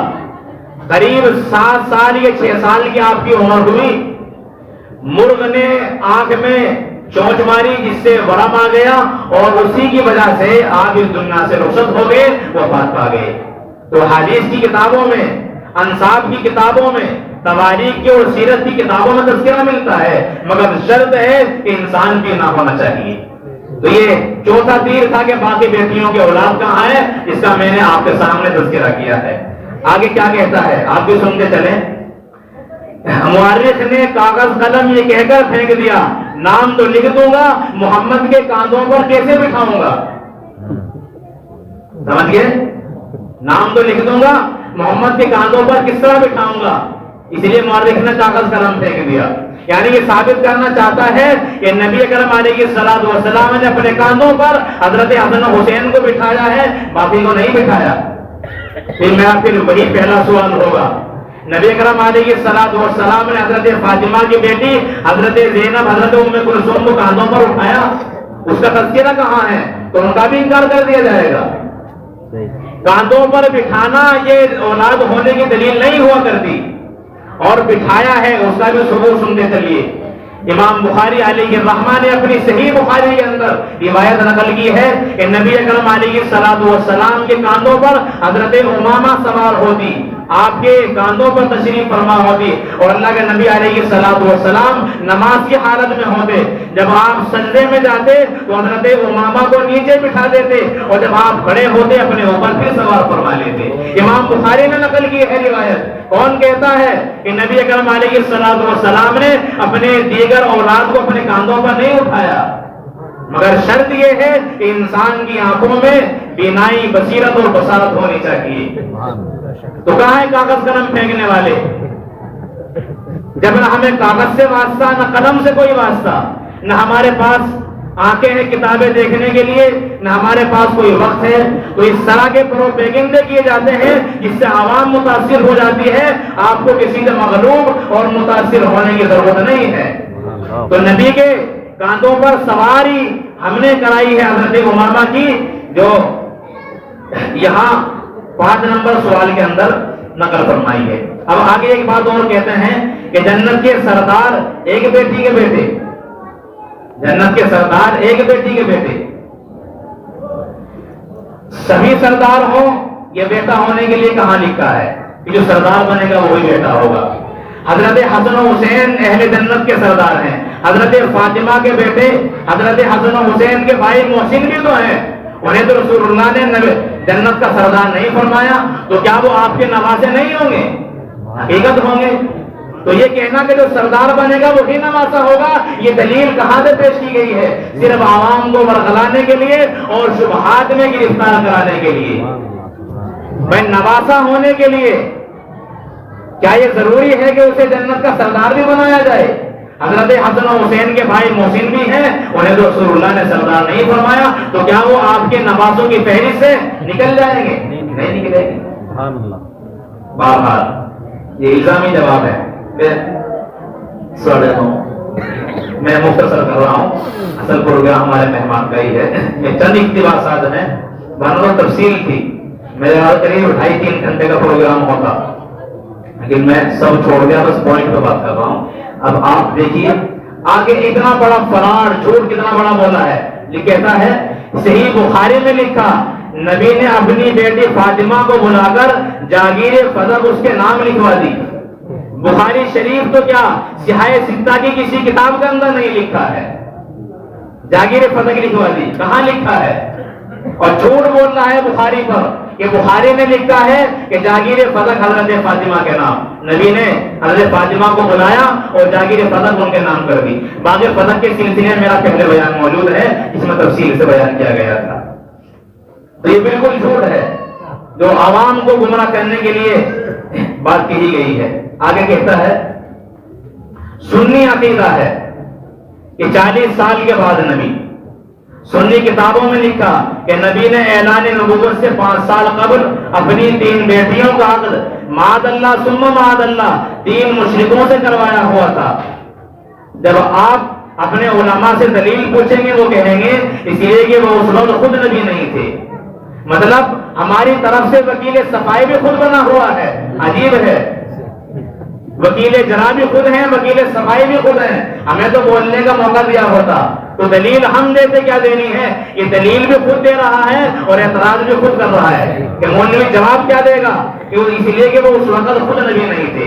یہ پروپیگنڈا کیا ہے آپ اس کو تھوڑا سمجھیں، یہ تھوڑا تفصیل طلب ہے، آگے میں بات پھر بعد میں کروں گا۔ متوجہ ہے؟ شوشہ کیا چھوڑا کہ سب متفق ہیں، وہ بھی اور ہم بھی، کہ نبی نے جب حضرت خدیجہ سے نکاح فرمایا اس وقت آپ کی عمر تھی 25 سال۔ کتنی؟ 25 سال۔ 40 سال میں آپ نے اعلان نبوت فرمایا، اعلان 40 سال میں، تو کتنے بچے؟ 25 اور 40 15 سال۔ 4 سال تک آپ کے کوئی اولاد نہیں ہوئی۔ 29 سال کی عمر میں آپ کے یہاں بڑے بیٹے پیدا ہوئے قاسم، اسی کے نام سے آپ مشہور ہوئے ابو القاسم۔ تو 4 سال تک کوئی اولاد نہیں ہوئی، تو 15 میں سے 4 کے کتنے بچے؟ 11 سال۔ پھر کہتا ہے کہ سنی کتابوں میں لکھا ہے، علامہ ابن خلدون نے شبلی نعمانی اور شبلی نعمانی سے طاہر القادری تک کہ اعلان نبوت سے 5 سال پہلے نکاح کر دیے تھے. تو کتنے بچے 11 میں سے 6. اب کیا کہتا ہے کہ 6 سال کس مذہب میں ہے؟ وہ تو بے غیرت کہتا ہے. کس مذہب میں ہے کہ 6 سال کی عمر میں لڑکیاں پیدا بھی ہو گئی، جوان بھی ہو گئی، شادیاں بھی ہو گئی. یہ پروپیگنڈا کرتا ہے. اور اسی میں شوذہ کیا چھوڑتا ہے کہ اعلان نبوت کا مسئلہ میں اسے عرض کروں گا آگے. یہ پوائنٹ آپ کے سمجھ میں آیا؟ کیا دھوکہ دیا ہے کہ 4 سال تک آپ کی کوئی اولاد نہیں ہوئی. 25 اور 40 میں کتنے سال بنتے ہیں؟ 15.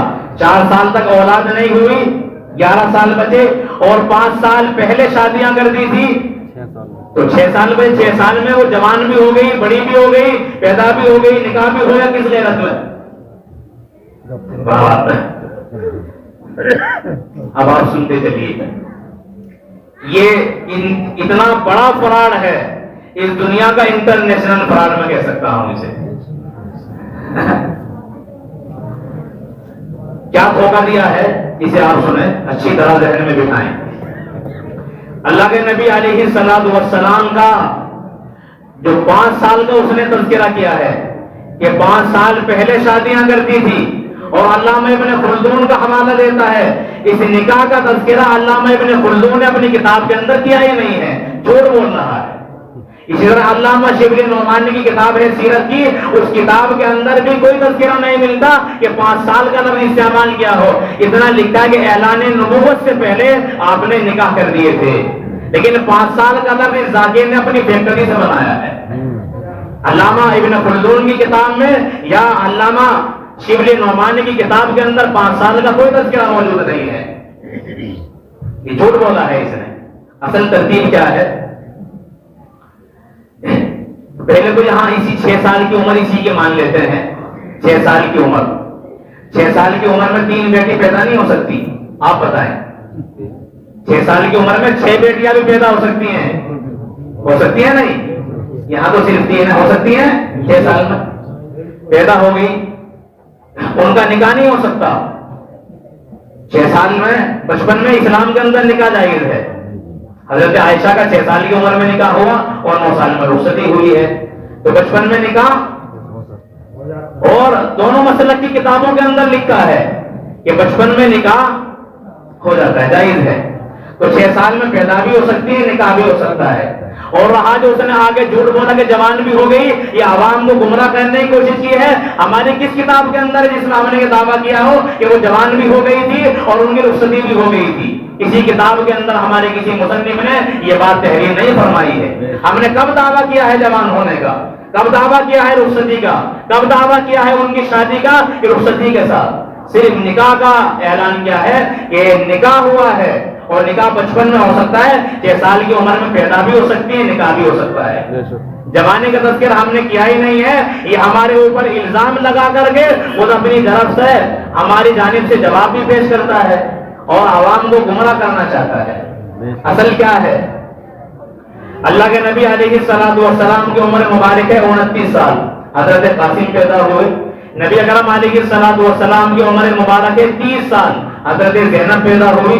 نبی کی عمر مبارک ہے 33 سال. حضرت رقیہ پیدا ہوئی. نبی کی عمر مبارک ہے 34 سال. حضرت ام کلثوم پیدا ہوئی. پھر اعلان نبوت کے بعد حضرت فاطمہ پیدا ہوئی اور حضرت طیبہ طاہر پیدا ہوئی. کون بولتا ہے؟ انہیں عبداللہ بھی کہا جاتا ہے. ایک بیٹے ہیں آپ کے ابراہیم، جو حضرت ماریہ قبطیہ رضی اللہ تعالیٰ عنہ سے پیدا ہوئے ہیں. تو اعلان نبوت سے پہلے آپ نے نکاح کیا ہے. 5 سال کا کوئی تذکرہ نہیں ہے. نبوت کے قریب یہ نکاح ہوا ہے. اور پھر وہ دھوکہ کیا دینا چاہتا ہے کہ مشرکوں سے نکاح کروا دیا، اور مولوی کہیں گے اس وقت تک وہ نبی نہیں تھے. یاد رکھیے ہمارا عقیدہ یہ نہیں ہے کہ 40 سال کے بعد اب نبی بنے. وہ کہتے ہیں نبی پہلے دن سے نبی. ہمارا عقیدہ سنی عقیدہ 40 سال کے بعد نبی، ایسا نہیں ہے. ہمارا نبی پہلے دن سے نبی ہونے کا نہیں ہے. ہمارا عقیدہ تو یہ ہے کہ اللہ کے نبی علیہ الصلوۃ والسلام اس وقت نبی تھے حضرت آدم علیہ الصلوۃ والسلام کا وجود بھی نہیں تھا. یہ ہے ہمارا تکبیر. اللہ اکبر، اللہ اکبر. آپ معرفت القرآن میں دیکھیں اور ہماری عقائد کی کتاب کے اندر دیکھیں. مشہور حدیث ہے کہ حضرت آدم علیہ السلام خاک اور پانی کے درمیان ہے، اس کے مابین ہے. اللہ نے مجھے نبی بنا دیا تھا. تو ہمارا عقیدہ پہلے دن سے بھی نہیں ہے. ہمارا عقیدہ تو یہ ہے کہ حضرت آدم کے انسان کے بنانے سے پہلے اللہ تعالیٰ نے محمد رسول اللہ کو نبی بنایا ہے. تو آپ کا زمانہ نبوت آپ کی پیدا ہونے کے بعد سے شروع نہیں ہوتا، بلکہ اس دنیا میں آپ کے آنے سے پہلے آپ کا زمانہ نبوت شروع ہو جاتا ہے، جبکہ حضرت آدم کو وجود بھی نہیں ملتا. یہ دھوکہ دیا ہے اس نے. رس پر لکھا ہوا. اب آپ سنیے نبوت کے اعلان نبوت کے 40 سال میں نبوت کا اعلان کیا ہے، اظہار کیا ہے، نبوت کا اعلان فرمایا ہے. اس سے پہلے اعلان نہیں تھا. 40 سال میں آپ پر وحی نازل ہوئی. 3 سال تک وحی کا سلسلہ بن رہا. اس زمانے کو فترت وحی کا زمانہ کہا جاتا ہے. 3 سال تک بن رہا. 3 سال کے بعد سورہ مزمل مدثر کی ابتدائی آیات نازل ہوئی. اس کے بعد پھر آغاز ہوا باضابطہ. اللہ کے نبی علیہ الصلوۃ والسلام کی جب عمر مبارک 43 سال کی ہو گئی، کتنی؟ 43 سال کی. اس وقت اللہ کے نبی علیہ الصلوۃ والسلام پر قرآن کریم کی مزید آیات نازل ہوئی ہیں. اسی ضمن میں سورہ تبت یدا ابی لہب وتب نازل ہوئی. اس میں ابو لہب کے لیے بد دعا کے کلمات کہے گئے ہیں کہ اس کے ہاتھ ٹوٹ جائیں، اور اس کی بیوی کے لیے بھی بد دعا ہے. یہ نبی اکرم علیہ الصلوۃ والسلام کا مردود چچا ہے. اس کے بیٹوں سے آپ نے حضرت رقیہ ام کلثوم کا نکاح کیا ہے. اس کے بیٹے تھے عتبہ عتیبہ. ان 2 بیٹوں کے ساتھ نکاح کیا. جب سورہ تبت یدا نازل ہوئی، اس نے اپنے بیٹوں سے کہا کہ میں تمہیں اس وقت تک اپنا چہرہ نہیں دکھاؤں گا، نہ تمہارا چہرہ دیکھوں گا جب تک محمد کی بیٹیوں کو طلاق نہیں دو گے. اب اس کے دونوں بیٹے آئے اور محمد عربی صلی اللہ علیہ وسلم کے سامنے آپ علیہ الصلوۃ والسلام کو ایذا اور تکلیف پہنچانے کے لیے طلاق دی. اب یہاں وہ دھوکہ کیا دینا چاہتا ہے کہ سنی عقیدہ ہے، نبی کے بیٹیاں اور مشرک کے گھر. اللہ تعالیٰ نے قرآن کریم کے اندر ارشاد فرمایا ہے لا تنکحوا المشرکات حتی یؤمن، کہ تم نکاح نہ کرو مشرکات سے یہاں تک کہ وہ ایمان لے آئیں. اسی طرح مردوں کے لیے حکم ہے، اسی طرح عورتوں کے لیے حکم ہے. یہ حکم بعد میں آیا ہے، اس حکم سے پہلے اجازت تھی. دیکھیے حضرت آسیہ ہیں، قرآن میں ان کا تذکرہ ہے باضابطہ. اذ قالت امرأۃ فرعون، باضابطہ تذکرہ ہے. اللہ تعالیٰ نے ان کی بڑائی اور کبریائی بیان فرمائی ہے. یہ کس کے نکاح میں ہے؟ فرعون کے. مسلمان ہے. حضرت لوط علیہ السلام ہے، ان کی بیوی وہ مشرکہ ہے، کافرہ ہے. حضرت نوح علیہ السلام کی بیوی ہے، وہ کافرہ ہے. تو پہلے نکاح جائز تھا، نکاح کے لیے اسلام کا ہونا شرط نہیں تھا. یہ حکم بعد میں آیا ہے، اور جب یہ حکم آیا اس حکم سے پہلے ہی عتبہ اور عتیبہ طلاق دے چکے تھے. صرف حضرت زینب ابو العاص کے نکاح کے اندر تھی. جب یہ آیت کریمہ نازل ہوئی تو اللہ کے نبی علیہ الصلوۃ والسلام نے حضرت زینب کو اپنے پاس مدینہ بلوا لیا، اور دونوں تقریباً 6 سال تک جڑا رہے. جب حضرت ابو العاص اسلام لائے، مدینہ منورہ پہنچے، اس کے بعد ایک روایت میں پہلے ہی نکاح پر اور ایک روایت میں دوسرے نکاح کر کے آپ نے پہلے ہی مہر پر حضرت زینب کی رخصتی فرمائی. تو آیت کریمہ نازل ہونے کے بعد آپ نے جدائی کرائی ہے. تو مولوی کو یہ کمزور جواب دینے کی ضرورت نہیں ہے اس لیے نکاح کیا تھا، اس وقت وہ خود نبی نہیں تھے. یہ تو ہمارا عقیدہ ہے ہی نہیں ہے، یہ ہمارے سر پر تھوپا جا رہا ہے. اصل بات کیا ہے کہ اس وقت تک اللہ تعالیٰ نے نکاح کے لیے اسلام کو اور ایمان کو شرط قرار نہیں دیا تھا.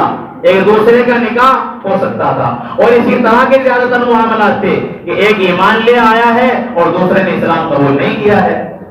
یہ عام تھا اس زمانے میں. اب آپ دیکھیں تقریباً 43 سال کی عمر ہو گئی رسول اکرم علیہ السلام کی. 43 سال کے بعد سورہ تبت یدا نازل ہوئی. تو حضرت زینب کی پیدائش ہے 30، جب آپ کی عمر کتنی تھی؟ 30 سال. اور جب تبت یدا نازل ہوئی اس وقت کتنی عمر ہے حضرت زینب کی؟ 13 سال. کیونکہ 43 سال نبی کی عمر ہے، اس سے زیادہ ہے 43 سال سے بھی. تو یہ کتنے سال کی ہو گئی؟ 13 سال کی. اب آپ لیجئے حضرت رقیہ ام کلثوم. حضرت رقیہ کی پیدائش ہے، نبی علیہ السلام کی عمر جب تھی 33 سال. کتنی؟ 33. تو اب کتنی عمر ہو گئی ان کی؟ 10 سال. حضرت ام کلثوم کی پیدائش ہے جب نبی اکرم علیہ السلام کی عمر مبارک تھی 34 سال. 43 سال کے بعد طلاق ملی ہے، تو کتنی عمر ہوئی آپ کی؟ 9 سال ہو گئی. اور 9 سال کی عمر میں عرب کے اندر بالغ ہو جاتے تھے. حضرت عائشہ 9 سال کی عمر میں بلوغ کو پہنچی اور آپ کی رخصتی عمل میں آئی. تو کوئی بھی بیٹی آپ کی ایسی نہیں ہے طلاق کے وقت وہ بالغہ نہیں تھی، گرچہ رخصتی پھر بھی نہیں ہوئی تھی. لیکن اگر رخصتی ہو جاتی ہمیں الزام جب بھی نہیں دیا جا سکتا تھا. اب وہ جو کہتا ہے کہ عمریں پوری کرو، ہم ماننے کے لیے تیار ہیں. ہم نے عمریں پوری کر دی ہیں، اب آؤ اور اپنے علم یتیمی ہونے کا اقرار کرو اور اس بات کا اقرار کرو کہ نبی اکرم علیہ السلام کی ایک نہیں بلکہ 4 بیٹیاں ہیں. کرو اقرار، ہم نے عمریں پوری کر دی ہیں. خوب دعوے کے ساتھ کہتے ہیں عمریں پوری کرو، ہم ماننے کے لیے تیار ہیں. ہم بڑے اعلیٰ طرف لوگ ہیں بھائی، اعلیٰ ظرفی ہم نے ثابت کر دیا ہے. اب اپنا اعلیٰ ظرفی دکھاؤ نبی کرم علیہ السلام کی 4 بیٹیاں مان کر. بہرحال اب آگے یہ سوال تھا، آگے 9واں سوال بھی اس مذہب میں ہے کہ 6 سال میں 3 بیٹیاں پیدا بھی ہو گئی، جوان بھی ہو گئی، شادیاں بھی ہو گئی. جوان ہونے کو کس نے کہا ہے؟ آئی کیا کہ 10 نمبر پر عمریں پوری کرو، ہم ماننے کے لیے تیار ہیں، کر دی ہیں. اب 11 نمبر کیا ہے کہ حالہ بنت وہب کی بیٹیاں تھی. حضرت خدیجہ کی بیٹیاں نہیں بلکہ کس کی تھی؟ حالہ بنت وہب کی، یعنی حضرت فاطمہ رضی اللہ تعالیٰ عنہا کی بھانجی تھی. اور میں نے پہلے بتایا آپ کا صرف ایک بھانجا تھا ابو العاص، جس کے ساتھ حضرت زینب کا نکاح ہوا ہے. اس کے علاوہ کوئی آپ کی بیٹی نہیں تھی جو نبی اکرم علیہ السلام کے یہاں پرورش پانے والی ہو. اگر یہ حالہ کی بیٹی ہوتی، میں پہلے عرض کر چکا ہوں، حضرت ابو العاص کے ساتھ نکاح کس طرح ہو سکتا تھا؟ نہیں ہو سکتا تھا. بہرحال یہ اس چیز کی حقیقت ہے جو میں آپ کے سامنے آتا. اور بھی اس طرح کے ٹوٹے پھوٹے لنگڑے، اس سے اگلا والا جملہ تو میں نہیں کہتا، اسی طرح کی وہ دلیلیں ہیں جن کی طرف قدم بڑھانے کی بھی ضرورت نہیں ہے. وہ سب ایسی دلیلیں ہیں جو مکڑی کے گھر سے بھی زیادہ کمزور ہے. اب 3 بیٹیاں یہ اللہ کے نبی علیہ السلام جی کی ہیں. میں ایک بات آپ کے سامنے عرض کر دوں، اللہ کے نبی علیہ السلام کی بہت سی خصوصیات ہیں. ایک خصوصیت آپ کی یہ ہے کہ آپ کے باپ کی طرف سے جو عورت ہو یا آپ کی ماں کی طرف سے جو عورت ہو، ماں کے خاندان کی، باپ کے خاندان کی، جس عورت نے ہجرت نہیں کی اس سے آپ نکاح نہیں کر سکتے تھے. یہ آپ کی خصوصیت تھی. عام بندہ کسی سے بھی کر سکتا ہے. اسی طرح اللہ کے نبی علیہ السلام کی خصوصیت یہ ہے کہ آپ کی بیٹی کے ہوتے ہوئے کسی دوسرے سے نکاح نہیں کیا جا سکتا. آپ کی بیٹی گھر میں ہو اس کے ساتھ دوسری سوگن کو نہیں لایا جا سکتا. دنیا میں بہت سی عورتیں ہیں، آپ 4 نکاح کر سکتے ہیں، 4 ایک وقت رکھ سکتے ہیں، لیکن جب تک نبی کی بیٹی گھر کے اندر موجود رہے گی اس کی موجودگی میں دوسری بیوی کو لانے کی اجازت نہیں ہے. آپ سمجھیں کہ عجیب قانون ہے، دوسروں کے لیے الگ نبی نے بنایا، ہمارے لیے الگ. ایسا نہیں. اس میں کیا وجہ ہے؟ یہ مسلمان عورتوں کے ایمان کی حفاظت کے لیے اللہ نے قانون بنایا ہے. جب سوگنیں رہتی ہیں تو ایک دوسروں کے گھر والوں سے بدزن ہو جاتی ہیں، دل میں بغض پیدا ہو جاتا ہے، ایک دوسرے کے گھر والوں کو برا کہہ دیتی ہیں.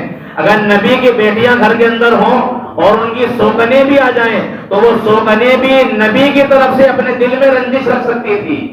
کوئی غلط خیال ان کے دل میں آ سکتا تھا جو ان کے ایمان کو برباد کرنے کے لیے کافی تھا. اس لیے ضابطہ اللہ نے بنایا کہ جب تک نبی کی بیٹی گھر میں ہوگی اس کے ساتھ کوئی سوگن نہیں آ سکتی. اب آپ دیکھیں جب تک حضرت فاطمہ رہی حضرت علی نے کوئی نکاح نہیں کیا, کوئی نکاح نہیں کیا. ارادہ کیا تھا ابو جہل کی بیٹی سے نکاح کرنے کا. حضرت فاطمہ نے رسول اللہ سے بتایا کہ آپ کی دشمن کی بیٹی علی اسی گھر میں لانا چاہتے ہیں اس گھر کے اندر موجود ہوں. اللہ کے نبی نے فرمایا تھا الفاطمہ بضعۃ منی من آذاها فقد آذانی, کہ فاطمہ میرے جگر کا ٹکڑا ہے, جس نے اسے تکلیف دی اس نے مجھے تکلیف دی. یہ اس وقت فرمایا جب حضرت علی نے ابو جہل کی بیٹی سے نکاح کا ارادہ فرمایا تھا. لیکن یہ روایت بھی حضرت ابو بکر کے سر پر ڈال دی جاتی ہے, حضرت عمر کے سر پر نسبت کر دی جاتی ہے. عجیب معاملہ ہے. تو حضرت علی نے پھر اخیر عمر تک جب تک حضرت فاطمہ نے کوئی نکاح نہیں کیا, اسی لیے کہ نبی کی موجودگی میں دوسری عورت کو لانے کی اجازت نہیں ہے. اسی طرح حضرت عثمان کے نکاح میں پہلے حضرت رقیہ تھی. سن 2 ہجری میں آپ کی وفات ہوئی. اللہ کے نبی علیہ السلام نے اپنی دوسری بیٹی حضرت ام کلثوم کا نکاح کیا. جب تک یہ نبی کی دوسری بیٹی آپ کے نکاح میں رہی اس وقت تک حضرت عثمان نے بھی کوئی دوسرا نکاح نہیں فرمایا, نہ رقیہ کی موجودگی میں نہ ہی ام کلثوم کی موجودگی میں. ان کی وفات کے بعد حضرت عثمان نے متعدد نکاح کیے ہیں. اسی طرح حضرت علی نے بھی کئی بیویاں بعد میں کی حضرت فاطمہ کے بعد. اگر حضرت رقیہ حضرت ام کلثوم نبی اکرم علیہ السلام کی حقیقی بیٹی نہ ہوتی تو حضرت عثمان کے لیے رکاوٹ کیا تھی کہ وہ دوسری بیوی کو اپنے گھر میں نہیں لا سکتے, جبکہ بعد میں آپ نے اور بیویوں کو اپنے گھر کے اندر جگہ دی ہے. حضرت زینب ابو العاص کے نکاح میں ہے, جب تک وہ نکاح میں رہی کوئی عورت آپ کے نکاح کے اندر اور آپ کے گھر کے اندر نہیں آئی. اور حضرت ابو العاص رضی اللہ تعالیٰ عنہ کو بے حد محبت تھی. حضرت زینب کی وفات کے بعد بھی آپ نے کسی عورت سے نکاح نہیں فرمایا, حضرت زینب رضی اللہ تعالیٰ عنہ سے درجہ محبت کی وجہ سے. تو یہ بھی دلیل ہے کہ یہ تینوں بیٹیاں بھی نبی اکرم علیہ السلام کی ہیں.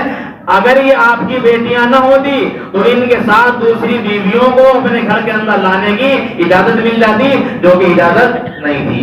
یہ اجازت کا نہ ملنا اس بات کی دلیل ہے کہ جس طرح حضرت فاطمہ آپ کی بیٹی ہے اسی طرح یہ تینوں بھی اللہ کے نبی علیہ السلام کی حقیقی بیٹیاں ہیں. بے شک.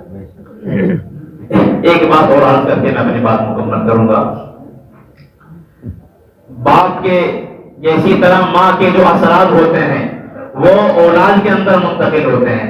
آج کل تو ڈاکٹر وغیرہ ریسرچ کرتے ہیں, خون کے ذریعے سے پہچان لیا جاتا ہے اولاد کا نسل جو ڈھونڈتے ہیں, یا کسی کے تعلقات ہو جائیں تو اس میں چیک اپ کیے جاتے ہیں کہ جو الزام لگایا گیا وہ صحیح ہے یا غلط. یہ سب چل رہا ہے. اللہ کے نبی علیہ السلام کو زہر دیا گیا گوشت میں ملا کر کے, اور آپ کی تالوں میں اس کا اثر برابر رہا, کبھی وہ دب جاتا کبھی ہرا ہو جاتا. اخیر جب آپ کا وقت ہے اس دنیا سے رخصتی کا, محمد عربی صلی اللہ علیہ وسلم فرماتے ہیں کہ میں اس زہر کا اثر حد درجہ محسوس کر رہا ہوں جو مجھے خیبر کے موقع پر اس یہودی عورت نے دیا تھا. اور پھر اسی زہر کو اللہ تعالیٰ نے مرض بڑھا دیا اور پھر آپ اسی کے ذریعے سے اس دنیا سے رخصت ہوئے. اسی لیے آپ کو شہید لکھا گیا ہے کیونکہ آپ کی وفات زہر کی وجہ سے ہوئی ہے.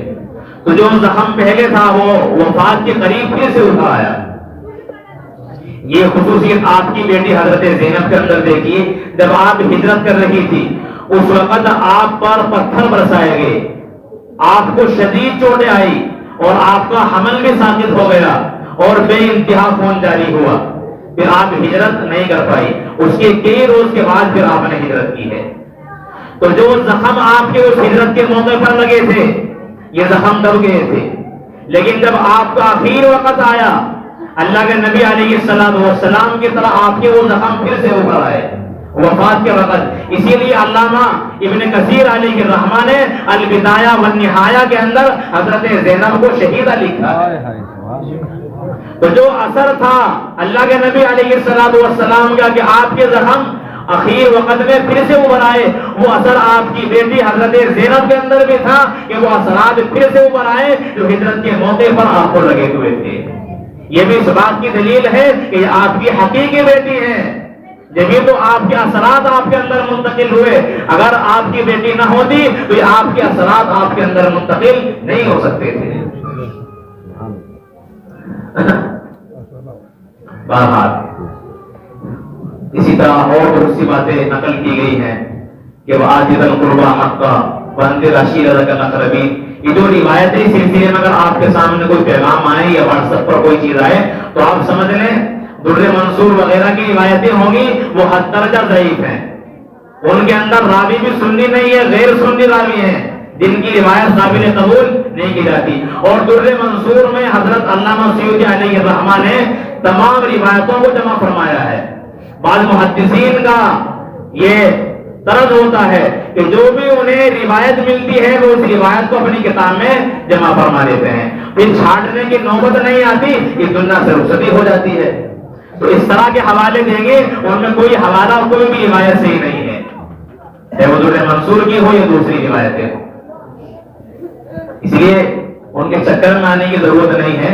آپ یاد رکھیں اللہ کے نبی علیہ السلام کے بیٹے کا نام ہے قاسم، اسی طرح کے بیٹے کا نام ہے عبداللہ، انہی عبداللہ کو طیب طاہر بھی کہا جاتا ہے، اور تیسرے بیٹے کا نام ہے ابراہیم، اور 4 بیٹیاں ہیں حضرت زینب، حضرت رقیہ، حضرت ام کلثوم، حضرت فاطمہ رضی اللہ تعالی عنہن اجمعین۔